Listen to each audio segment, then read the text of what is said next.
አርስተ ዜና የትግራይ ክልል ነዋሪዎች የኑሮ ውድነትና የገንዘብ እጦት እንደገጠማቸው ገለጹ። ከውጭ ኢራን በባህረ ሰላጤው ሀገራት ውስጥ የሚገኙ የአሜሪካ ይዞታዎች ላይ የመልሶ ማጥቃት እርምጃ ወሰደች።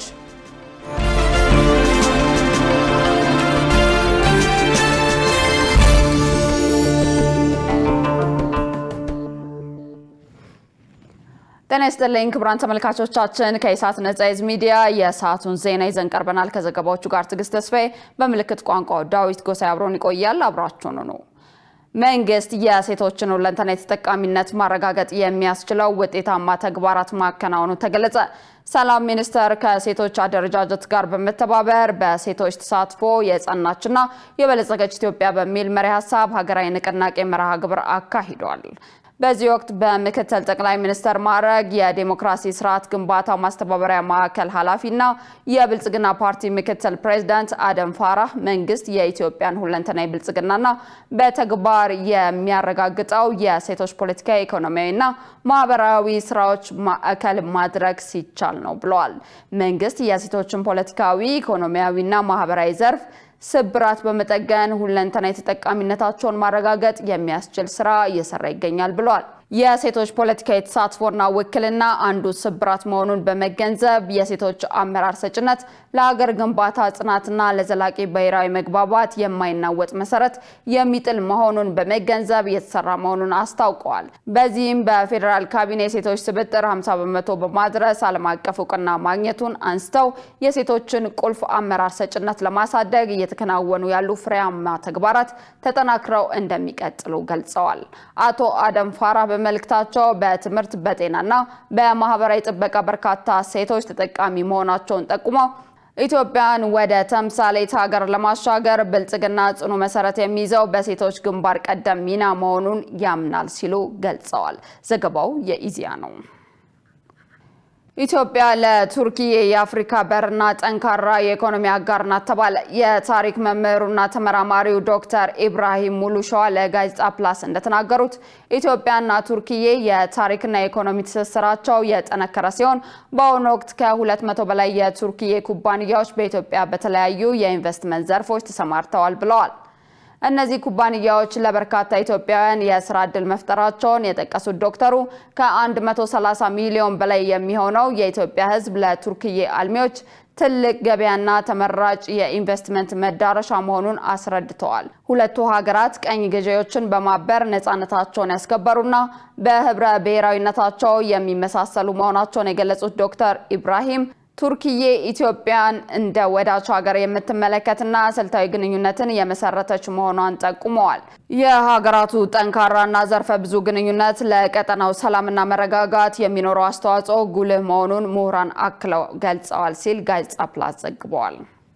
የአዲስ አበባ ትራንስፖርት ቢሮ ረጅም ርቀት ብዬ የሰረስኩት መስመር የለም አለ። ይህን ምክንያት መነሻ በማድረግ ጭማሪ ክፍያ የሚጠይቁ አገልግሎት ሰጪ ታክሲዎችን ስርዓት ለማስያዝ እየተሰራ እንደሆነና ተገልጋዩም ጥቆማ በማድረግ እንዲተባበር ጠይቋል። መሳይ ገዛኸኝ ተጨማሪ አላት።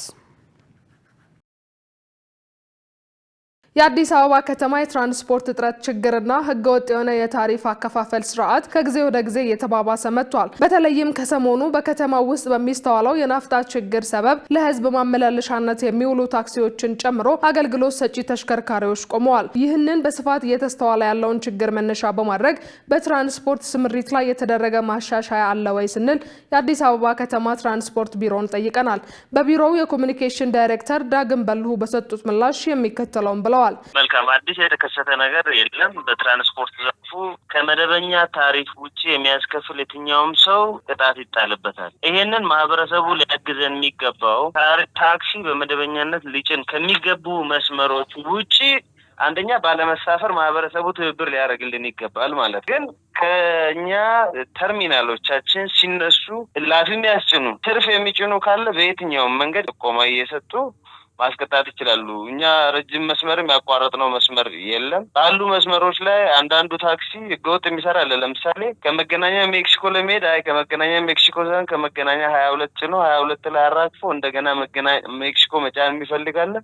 ይሄ ኮምፕሊትሊ ስህተት ነው ማለት ነው። ይህንን ማህበረሰቡ ሲያገኝ እናንተ በሚዲያዎቻችን ከተቀመጠው ታሪፍ በላይ እንዳይከፍሉ ትብብር ያርግ። ይሄን የሚያስገድድ አካል ሲኖር ደግሞ ለሚመለከተው አካል ማሳወቅ፣ ህግ እንዲከበር ማድረግ ላይ ማህበረሰቡ እንዲተባበር እናንተን ብታግዙን መልካም ነው። ዳይሬክተሩ አያይዘውም ተቋሙ ያስተካከለው ታሪፍ እንደሌለ አስታውቀዋል። ጀምር ታሪክ ማሻሻያ ካለ ከተማ አስተዳደሩ ትራንስፖርት ቢሮ ጥናት ያደርጋል። ያንን ጥናት ለካቢኔ አቅርቦ ካቢኔ ሲያጸድቅ ነው ታሪፍ ማሻሻያ የሚደረገው እንጂ አሁን ላይ ይሄ እንደዚህ ስለሆነ ታሪፍ ጭማሪ አለ ላፊ ጨምሩ የሚሉት ሁሉ ህግ ጥሰት ነው። ይሄ ሲሆን ያንን መኪና ታርጋ ይዘው ኮዱን ይዞ እዛው በአቅራቢያ ላለ አካልም ለማዕከልም በማሳወቅ ትብብር እንዲያደርጉ ማድረግ ነው የሚሻለው። ቀንም ይሁን ማታ ለምሳሌ ምሽት ትራንስፖርት እንሰጣለን ከምሽቱ 2 ሰዓት እስከ 4 ሰዓት። በዚያ ውስጥ እንኳን ወጥ ከሆነ የታሪፍ ጭማሪ የሚያደርግ አካል ካለ እርምጃ ይወሰዳል እና በዚህ መንገድ ነው ራሱን አስችሎ ክትትልና ቁጥጥር የሚያደርግ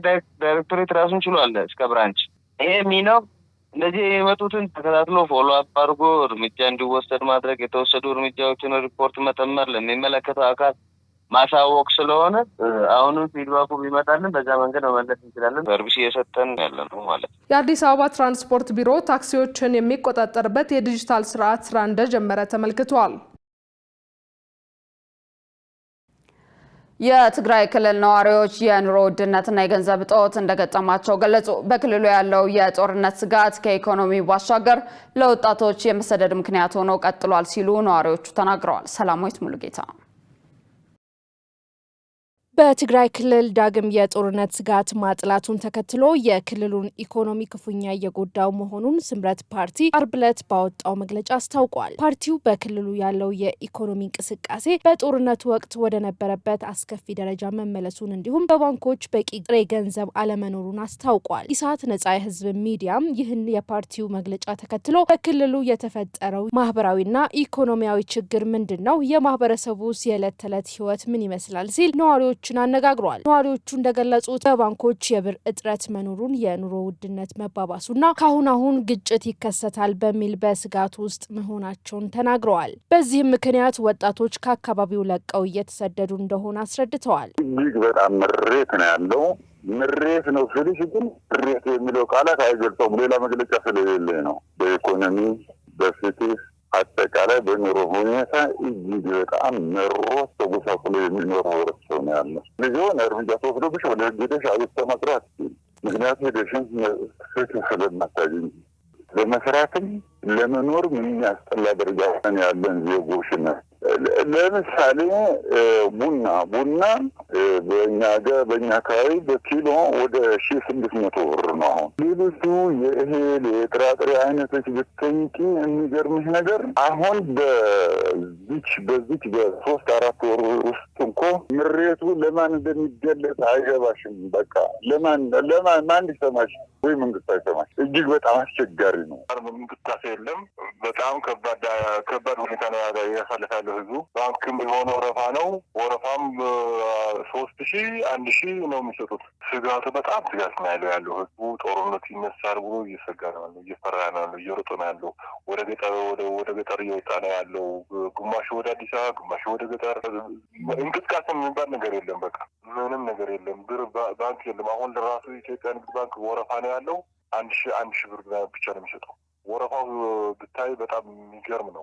ነዋሪዎቹ አክለውም በክልሉ ያንዣበበውን የጦርነት ስጋት ለመቀልበስና ችግሮችን በንግግር ለመፍታት ሁሉም ወገኖች ጥረት እንዲያደርጉ አሳስበዋል። ሀገሪቱ የሚጠቅም ነገር እኮ መስማማት ነው። ሁለቱም ከተስማሙ ይሻል ነበረ። ብሔራዊ ወይም መንግስት መቋቋም ነው። እዚህ ሀገር እኛ ጋር እኮ ምንም ነገር ያው እሱ ነው የምታውቂው ነገር ነው። መንግስት መቋቋም ነው። ህዝባዊ የሆነ መንግስት። ህዝብ እየተሰቃየ ነው የሚል ከሆነ መጥቶ ያሉትን ተቋማት በራሱ ቢቆጣጠር የተሻለ ነው ነበር። ፌዴራል መንግስት ሁሉ ነገር በእጁ ማስገባት ነበረበት። ስለዚህ ፌዴራል መንግስትም ዘማነ እዚህ ያለው ጀግናኒ ባይም የራሱን ብቻ ነው የሚሰራው። ህብረተሰቡ በባንክም በምን ይኸውልሽ እየተሰቃየን ያለ ነው። ብር እያለሽ ትራቢያለሽ። በዚህ ጦርነት እያለ በዚህ ፉከራ አለ፣ በዚህ ሽለላ አለ። ያ እያለ የህብረተሰቡ ህይወት ለውጥ አይመጣም። ዘይት የሚያጠራቅሙ ሰዎች አሉ፣ እህል የሚያጠራቅሙ፣ በርበሬ የሚያጠራቅሙ ሰዎች አሉ። መጋዘን አላቸው፣ እዛ ላይ ያጠራቅማሉ። መንግስት ቢኖር ሄደሽ አቤቱታሽን አቅርበሽ ይሄ ነገር መፍትሄ ታገኛለሽ። ግን መንግስት ራሱ ተካፋይ ነው የምልሽ። መንግስት ነኝ የሚለው እዛው ላይ ያለ አካል ባለስልጣን ራሱ በኮንትሮባንድ ስራ ላይ የተሰማራ በምን የተሰማራ ስለሆነ በቃ የኢኮኖሚ ጉዳይ በሚመለከት እጅግ በጣም የሚዘገን ብቻ ምሬትን በምን ገልጽልሽ አላውቅም። ክቡራን ተመልካቾቻችን ከኢሳት ነጻ ህዝብ ሚዲያ ዜናዎቻችን አሁንም እንደቀጠሉ ናቸው። በቀጣይነት የቢዝነስና ኢኮኖሚ መረጃዎችን ወደ እናንተ እናደርሳለን። ባልደረባችን መሰረት ባዩ እየጠበቀችን ነው።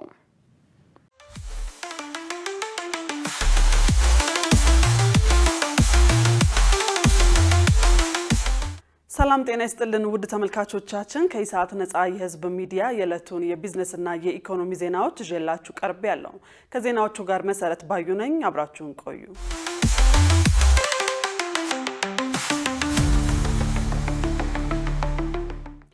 አራተኛው በኢትዮጵያ ኢንቨስት ያድርጎ የኢንቨስትመንት ፎረም በአዲስ አበባ እንደሚካሄድ ተገለጸ። ፎረሙን መጋቢት 17 እና 18 ቀን 2018 ዓ.ም የሚካሄድ መሆኑን አስመልክቶ የኢትዮጵያ ኢንቨስትመንት ኮሚሽን፣ የገንዘብ ሚኒስቴርና የዓለም ባንክ የጋራ መግለጫ ሰጥተዋል። በዚህ ወቅት የገንዘብ ሚኒስቴር ዴኤታ ሰመሪታ ሰዋሰው መንግስት ኢንቨስትመንትን ለማስፋፋት ሰፊ የፖሊሲና የህግ ማዕቀፍ ማሻሻያ ማድረጉን ገልጸዋል። በሀገሪቱ ባሉ እምቅ አቅሞችና በመንግስት የሪፎርም ስራ ምክንያት በአሁኑ ወቅት በኢትዮጵያ ኢንቨስት ለማድረግ ከፍተኛ መነሳሳት መኖሩን ተናግረዋል። ይህ ፎረም በእነዚህ እድሎች ላይ ግንዛቤ ለመፍጠር ትልቅ መድረክ እንደሚሆንም አስረድተዋል። በሌላ በኩል የኢትዮጵያ ኢንቨስትመንት ኮሚሽን ኮሚሽነር ዶክተር ዘለቀ ተመስገን ፎረሙ በኮሚሽኑ በገንዘብ ሚኒስቴርና በአጋር የልማት ድርጅቶች ትብብር የተዘጋጀ መሆኑን ተናግረዋል። አያይዘውም የመድረኩ ዋና ዓላማም አዳዲስ የውጭና የሀገር ውስጥ ኢንቨስትመንቶችን መሳብ፣ መንግስት ለዘርፉ የሰጠውን ከፍተኛ ትኩረት ማሳየት እንዲሁም በቅርቡ የተደረጉ አዳዲስ የኢንቨስትመንት ፖሊሲ ማሻሻያዎችን ለባለሀብቶች ማስተዋወቅ ነው ብለዋል። በፎረሙ የዓለም አቀፍና የሀገር ውስጥ ታዋቂ ኩባንያዎች፣ የንግዱ ማህበረሰብ መሪዎች፣ ፖሊሲ አውጪዎች፣ አማካሪዎችና የዲፕሎማቲክ ማህበረሰብ አባላት እንደሚሳተፉ ጠቁመዋል።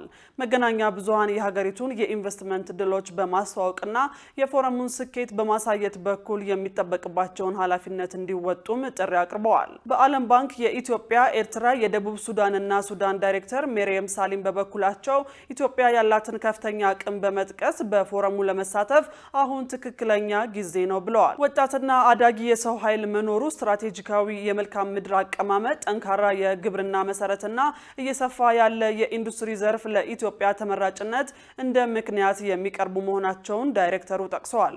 ዘገባው የኢዜአ ነው። በአሜሪካና በእስራኤል ጥምረት በኢራን ላይ የተሰነዘረውን ወታደራዊ ጥቃት ተከትሎ የብረንት ድፍድፍ ነዳጅ ዋጋ 82 ደረሰ። ለዚህ የዋጋ መናር ዋነኛው ምክንያት ለዓለም ነዳጅና ተፈጥሮ ጋዝ ንግድ እጅግ ወሳኝ የሆነው የሆርሙዝ ሰርጥ መዘጋቱ ሲሆን ኢራን መርከቦችን በዚህ መስመር እንዳያሳልፉ ማስጠንቀቂያ መስጠቷ ተሰምቷል። የዘጋርዲያን ዘገባ እንደሚያሳየው ይህ ወታደራዊ ግጭት በዓለም አቀፍ የንግድ መስመሮች ላይ ከፍተኛ መስተጓጎል እየፈጠረ ይገኛል። እንደ ሜርስክ ያሉ ግዙፍ የጭነት ኩባንያዎች ለደህንነታቸው ሲሉ በሆርሙዝ እና በስዊዝ ካናል በኩል የሚያደርጉትን ጉዞ ማቋረጣቸውን አስታውቀዋል። በተመሳሳይ ሁኔታ የዓለም የአክሲዮን ገበያዎች በቶኪዮ፣ በሲድኒ እና በሻንጋይ ከፍተኛ መዋዠቅ እያሳዩ ሲሆን ባለሀብቶች ስጋት ውስጥ በመግባታቸው እንደ ወርቅ ባሉ አስተማማኝ ንብረቶች ላይ ኢንቨስት እያደረጉ ነው። በዚህም ምክንያት የወርቅ ዋጋ በ2.8 በመቶ አድጎ 1 አውንስ 5397 ብር ከ10 ዶላር ደርሷል። የዩናይትድ ስቴትስ ፕሬዝዳንት ዶናልድ ትራምፕ የተጀመረው ጥቃት የተፈለገውን ግብ እስኪመታ ድረስ ለሚቀጥሉት 4 ሳምንታት ሊቀጥል እንደሚችል አስታውቀዋል። የሆርሙዝ ሰርጥ ከዓለም የነዳጅ አቅርቦት ውስጥ እስከ 20 በመቶ የሚሆነውን የሚያስተላልፍ በመሆኑ መስመሩ በፍጥነት ካልተከፈተ የነዳጅ ዋጋ ከ1 በርሜል $100 በላይ ሊያልፍ እና ለዓለም አቀፍ የኢኮኖሚ ቀውስ ሊያስከትል እንደሚችል የዘርፉ ተንታኞች ስጋታቸውን እየገለጹ ነው ሲል የዘገበው ካፒታል ጋዜጣ ነው። የሴፍትኔት ፕሮግራም ለአካባቢ ውበትና ገጽታ ግንባታ ጉልህ አስተዋጽኦ እያበረከተ መሆኑ ተገለጸ። የኦሮሚያ ክልል የከተማ ልማትና ቤቶች ቢሮ ምክትል ኃላፊ ብርሃኑ በቀለ ለኢዜአ እንደገለጹት የሴፍትኔት ፕሮግራም በክልሉ በ30 ከተሞች እየተተገበረ ይገኛል። ፕሮግራሙ የምግብ ዋስትናን ለማረጋገጥና በቤተሰብ ደረጃ ጥሪት ለማፍራት እያስቻለ መሆኑ ተገልጿል። ተሳታፊዎቹ በቤተሰብ ኑሮ ማሻሻያ ዘዴዎች ላይ ስልጠና እንዲያገኙ መደረጉንና ከሚያገኙት ገቢ ላይ እንዲቆጥቡ ብድር እንዲያገኙ የመስሪያ ቦታ እንዲመቻችላቸው እየተደረገ ነው ብለዋል። በዚህም በክልሉ በሁለት ዙር የተመለመሉ 150 ሺህ ዜጎች ስልጠናና የፋይናንስ ድጋፍ አግኝተው በከተማ ግብርና፣ በንግድና በማምረቻው ዘርፎች መሰማራታቸውን ተናግረዋል። የአማራ ክልል የከተሞች ልማት ሴፍትኔት ፕሮግራም አስተባባሪ ሐሰን ኑርዬም በክልሉ በ18 ከተሞች እየተተገበረ በሚገኘው በዚህ ፕሮጀክት የበርካታ ዜጎችን ሕይወት ለመቀየርና የስራ ባህልን ለማጎልበት እየተሰራ መሆኑን አስታውቀዋል። በዚህም ዝቅተኛ የኑሮ ደረጃ ያላቸው ዜጎች ተለይተው በከተማ ግብርና፣ በሌማት ትሩፋትና በሌሎች አዋጭ የስራ መስኮች እንዲሰማሩ ድጋፍ እየተደረገ ይገኛል ነው ያሉት። በአሁኑ ወቅት በክልሉ 230 ሺህ የፕሮግራሙ ተጠቃሚዎች ያሉ ሲሆን እነዚህ ዜጎች ሰርተው ከድህነት እንዲወጡ ምቹ ሁኔታ ተፈጥሯል ብለዋል። የሴፍትኔት ፕሮግራም ደህንነትና ስራ አጥነት በመቀነስ የከተሞችን ጽዳትና ውበት በመጠበቅ እንዲሁም የተጎዱ አካባቢዎች እንዲያገግሙ በማድረግ በኩል ተጨባጭ ለውጥ እያመጣ መሆኑ ተገልጿል። ውድ ተመልካቾቻችን አሁን ደግሞ በእለቱ በተመረጡ ባንኮች ያለውን የውጭ ምንዛሬ ዋጋና የብሔራዊ ባንክ የወርቅ ግብይት መረጃ ተከታትለን እንመለስ።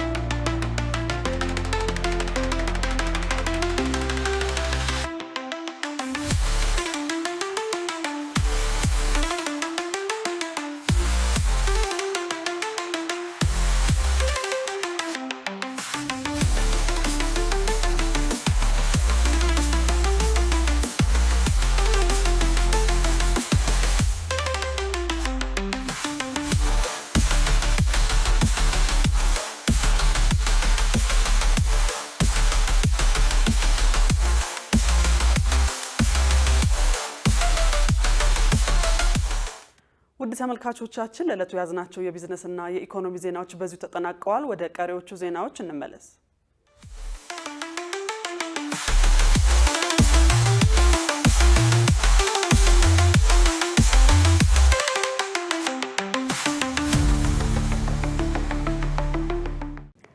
ክቡራን ተመልካቾቻችን ከኢሳት ነጻ የህዝብ ሚዲያ ዜናዎቻችን አሁንም እንደቀጠሉ ናቸው። በቀጣይነት ወደ ውጭ ዘገባዎች እናመራለን። በደቡብ ሱዳን በተፈጸመው ድንገተኛ ጥቃት ባለስልጣናትን ጨምሮ ቢያንስ 139 ሰዎች ተገደሉ። በተፈጠረው የጸጥታ ስጋትና በደረሰው ከፍተኛ ጥቃት ሳቢያ ሟቾች በጅምላ መቀበራቸውም ተዘግቧል። ሙሉቀን ሰለሞን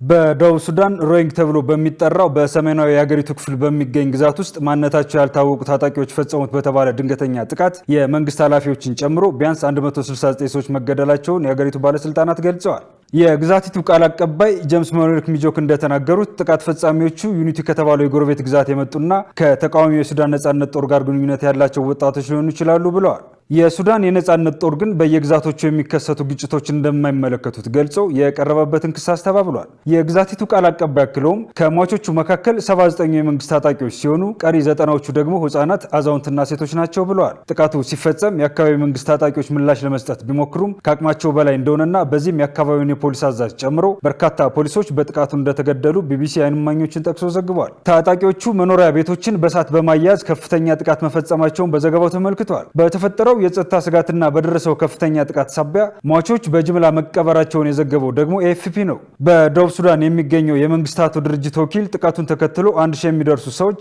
ከለላ ፍለጋ ወደ ጣቢያው መሄዳቸውን አስታውቀው እንደዚህ አይነት ጥቃት ሊፈጸም እንደሚችልም ከ48 ሰዓት በፊት ማስጠንቀቂያ ደርሶት እንደነበር የድርጅቱ ወኪል ገልጿል። የድርጅቱ ወኪል አኒታ ኪክጊቤው ጥቃት የደረሰባቸውን የማህበረሰብ ክፍሎች ለመከላከልና መልሶ ለማቋቋም ከደቡብ ሱዳን መንግስት ጋር እየሰሩ መሆናቸውን ገልጸዋል። የድንበር የለሽ ሕክምና ቡድን በጎ አድራጎት ድርጅት በበኩሉ ተከታታይነት ባለው ግጭት ምክንያት ጆንግሌይ በሚባለው የደቡብ ሱዳን ግዛት 26 ሰራተኞቹ መጥፋታቸውን ገልጾ በዚህም በግዛቷ በሚገኙ 2 ቀጠናዎች እርዳታ መስጠት ማቆሙን አስታውቋል። በተጨማሪም በጥር ወር መጀመሪያ አንደኛው የሕክምና መስጫ ጣቢያው በመንግስት የጦር ጀት ጥቃት እንደተፈጸመበት ገልጿል። የመንግስታቱ ድርጅት በፈረንጆች 2018 በፕሬዝዳንት ሳልቫኪርና በምክትላቸው ሪክ ማቻር የተደረሰው የስልጣን መጋራት ስምምነት በመጣሱ በሀገሪቱ የእርስ በርስ ጦርነት ሊያገረሽ ይችላል በማለት ማስጠንቀቁ ይታወሳል። መረጃው የቢቢሲና ኤፍፒ ነው። ኢራን በባህረ ሰላጤው ሀገራት ውስጥ በሚገኙ የአሜሪካ ይዞታዎች ላይ የመልሶ ማጥቃት እርምጃ ወሰደች። በሌላ በኩል እስራኤል በሊባኖስ በርካታ ስፍራዎችን መቆጣጠሯ ተነግሯል። ሸሪፍ ኢማም ኢራን የመልሶ ማጥቃት እርምጃዋን ማክሰኞ ዕለት በባህረ ሰላጤው ሀገራት ውስጥ በሚገኙ የአሜሪካ ይዞታዎች ላይ አድርጋለች። የኢራን ባለስልጣናት እንዳሉት ጥቃቱ የአሜሪካንን ንብረቶች ኢላማ ያደረገ ነው።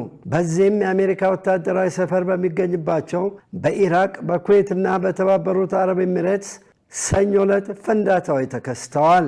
በሌላ በኩል በሳውዲ አረቢያ የሚገኘው የአሜሪካ ኤምባሲ ማክሰኞ ዕለት በ2 ድሮኖች ከተመታና መጠነኛ ጉዳት ከደረሰበት በኋላ መዘጋቱን የሳውዲ መከላከያ ሚኒስትር አስታውቋል። በተባበሩት አረብ ኤሚሬትስ ማክሰኞ ጠዋት ላይ ፋጁራ በሚባል የነዳጅ ኢንዱስትሪ ዞን እሳት ተቀጣጥሎ ነበር። ይህ የሆነው የተተኮሰ ድሮን ለማክሸፍ በአየር መከላከያ በተደረገ ጥረት ስብርባሪው በአካባቢው ላይ ወድቆ የፈጠረው እሳት እንደሆነ ባለስልጣናት አስታውቀዋል።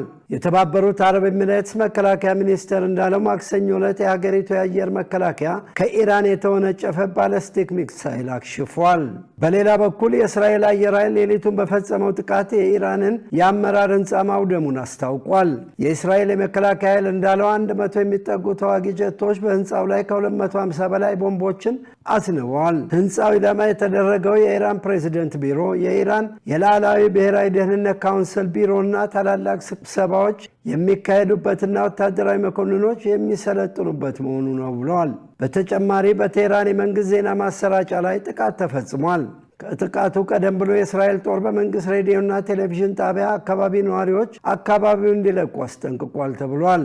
ይህ ዜና እስከተጠናቀረበት ጊዜ ድረስ በኢራን 787 ሰዎች ሞተዋል ተብሏል። ይህ በእንዲህ እንዳለ የእስራኤል ጦር ከሂዝቦላ ጋር ያለው ግጭት እያየለ በመምጣቱ ማክሰኞ ዕለት በደቡባዊ ሊባኖስ በኩል በርካታ ቦታዎችን መቆጣጠሩን አስታውቋል።